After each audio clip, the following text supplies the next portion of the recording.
Ty, and I am back at it with another video. On this channel, we talk about all things children, all things childcare, and all things childcare professionals.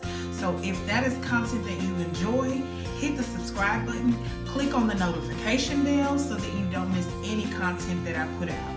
Now, today's video is going to be geared toward that teacher who is struggling in the classroom. Girl, you need help. You are trying to figure out, how do I get these kids to behave? How do I get them to enjoy coming into the classroom? And today I am going to list down how you can do that. So let's talk about the foundation of what classroom management should look like in your classroom.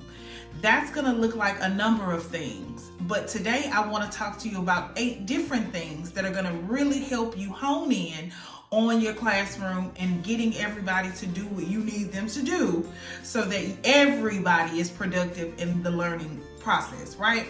So the first one is you need to set clear expectations in that classroom. Everybody in the room needs to know what you expect, when you expect it, and how to perform it, right? Don't get your kiddos in the classroom and they don't know what you want them to do. They don't know how you want them to do it. They're just in there blindly in the classroom doing what they want to do, running amok. Absolutely not. Clear expectations are going to help you do what it is that you need to do every day. You need to teach them every day. You need to make sure that everybody is safe every day. But if you are in a classroom where there is no clear expectations and nobody knows what you expect, you can best believe that is going to be grounds for disaster. Everybody's going to start to do whatever it is that they want to do. And 9 times out of 10, it's going to be things that you don't want them to do. So setting those clear expectations, making sure that each child understands what you expect as they are sharing this classroom with you, and that you understand what it is that you expect, right? You understand how to get them to do what it is that they need to be doing, but it has to be set in stone. It has to be very clear. And don't get into that classroom and wander around on trying to figure out what you want to happen. Absolutely not. Know exactly what you want and proceed in making sure that your students in the classroom know what you want, okay? The second thing you need to do is you need to build positive relationships. Don't try to run your classroom and not know your kiddos. Don't try to run that classroom and not get to know what they enjoy and what they don't enjoy. A lot of times we get into class and we're so focused on them learning and we're so focused on having the perfect classroom, but we don't know any of the kids in the room. Absolutely not. You need to know your babies. You need to know what they enjoy. You need to know what they don't enjoy. Most importantly, you need to know who they are as a little person, right? Can you imagine going to work and your boss never asks you questions about yourself? They let you clock in and then they never say anything else to you about who you are, what you enjoy. And as a pre-K teacher, I taught pre-K for 4 years. I wanted to get to know my children. I wanted to know, what did they like? What didn't they like? What could I do to make it more comfortable for them? So build those relationships. Get deep down into where they are and how is it that you can make life in your classroom better. You got to build the relationships. That's number 2. Number 3 is you need to have effective communication. What does effective communication look like? That looks like being able to sit Johnny down when he's made a mistake and get through to him. Johnny throwing toys in the classroom will lead to someone really getting hurt. Doing things that you're not supposed to do in the classroom, hitting friends, hurting friends, that's going to be grounds for us not to enjoy our days here. We don't want to do that. So making sure that the effective communication through you and your students is a part of your everyday routine. That's a huge part of classroom management, because any classroom that is going to be successful, you must communicate very well. And it must convey over to the children the way you want it to go. Imagine being in a classroom again. There's no communication. Everybody's kind of doing what they want to do. Teacher never says anything. Guess what? Grounds for disaster. Children need to know how and what you want from them. So communicating that in an effective way that gets across to your children in that classroom is going to be prime for classroom management. Remember, you are managing a classroom. Don't let the classroom manage you, okay? Don't do that.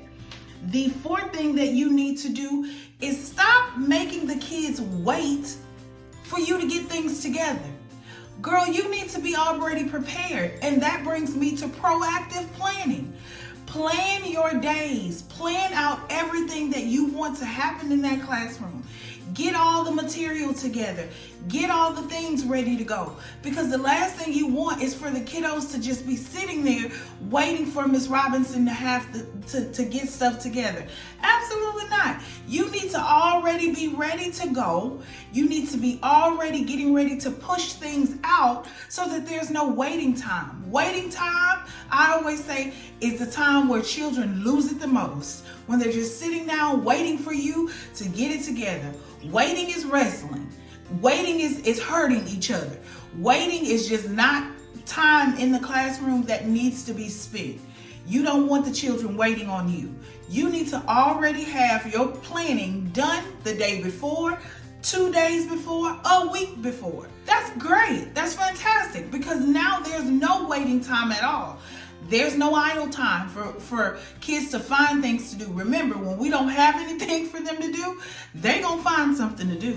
And 9 times out of 10, it is not what you want them to be doing. So make sure that there is proactive planning. You are proactively getting the days together, ready to rock and roll, because you do not want them sitting with absolutely nothing to do. Okay?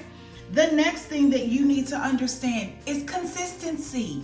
Be consistent in your day.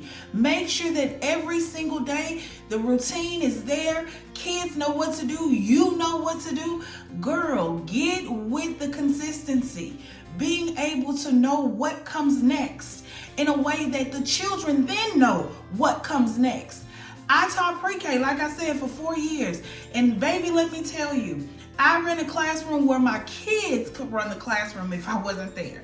I was not going to be in a place where the substitute teacher would come in and she had no clue on what we did.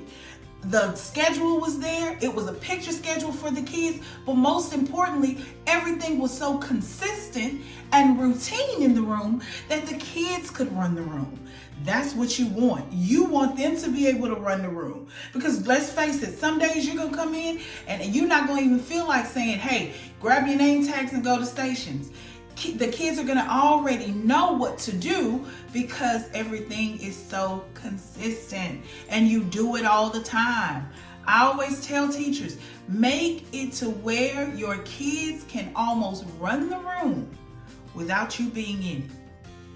Now, don't leave them by themselves. But what I'm saying is make sure that they are in a place where they can say, no, that's not what Miss Ty does. She does this at this time. After story time, it's this. After station time, it's this. Trust me, it will blow your mind how they remember everything that they're supposed to remember within their day. Not sometimes even having to go over and look at the schedule. They just remember. So that's what you want. You want your babies to remember exactly what is to come because you're so consistent in everything that you do in that classroom. The next thing is positive reinforcement. How many times have you went into a classroom with a teacher who was so frustrated, she didn't even know how to give positive reinforcement. She didn't know how to encourage those positive behaviors that she saw throughout the day because she's so stuck on what is happening that she doesn't want to happen. The main thing with positive reinforcement is being able to say, you know what, let me take a step back from Johnny, who's always misbehaving and doing things that I don't want him to do.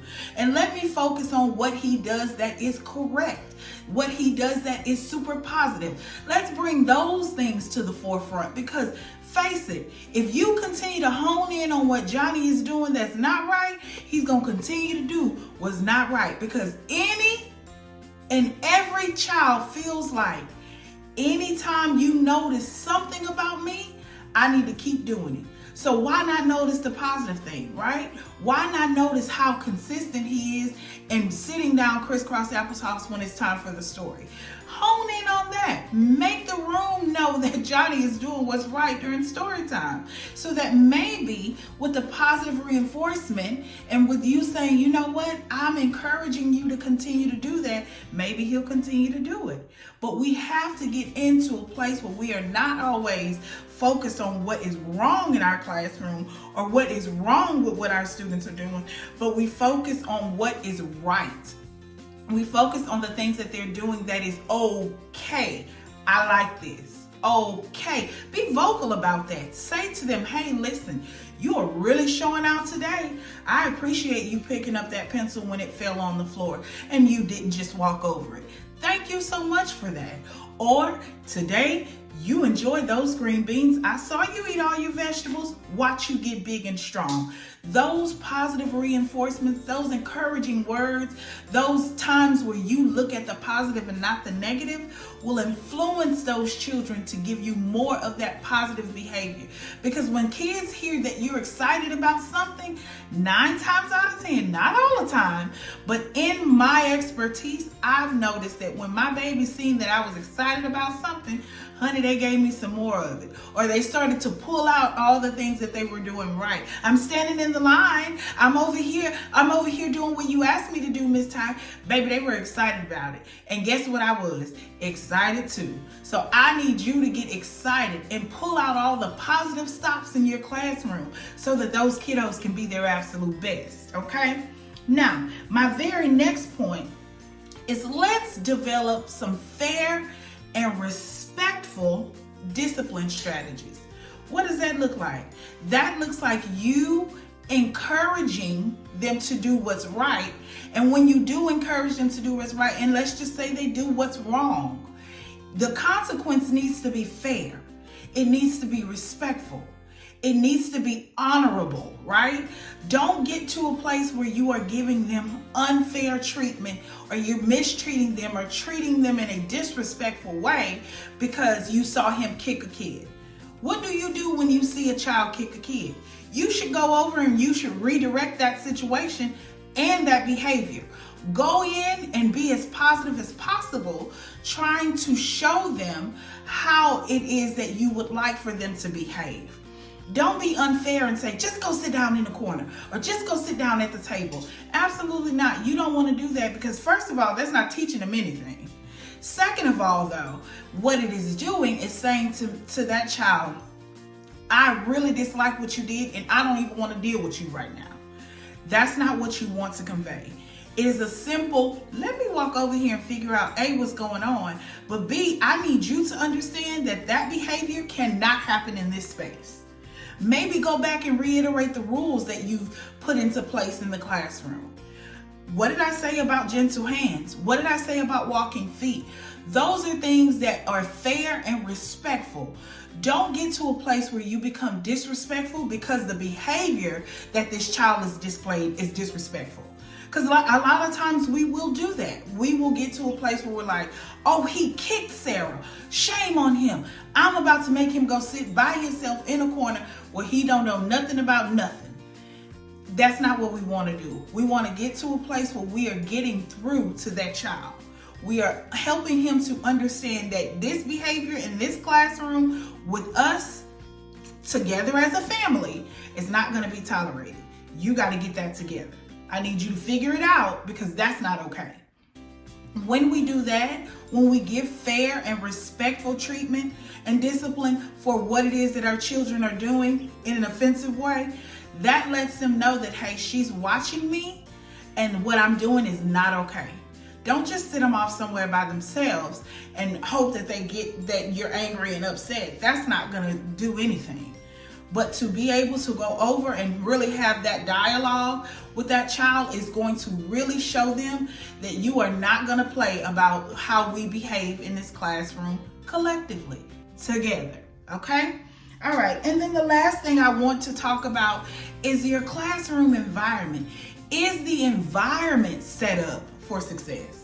Have you set up the classroom so that the children are thriving and getting everything that you want them to get out of your classroom? That's also a part of classroom management. You cannot have a chaotic, unorganized classroom, but expect for your children to be angels. Absolutely not. You need to create a classroom environment that allows for your students to be successful in the learning process. Every learning station needs to be in place. All of the items for the learning station needs to be in place. And most importantly, it needs to be organized and ready to go for your kids, because again, we're not having them wait on us to get ready. We are going to be proactively planning out the days so that we are ready to go. So I'm telling you right now, if you follow these tips, if you understand right now, kind of think about what the dynamics of your classroom looks like right now. And then focus on the tips that we went over, the foundation for this classroom management thing, right?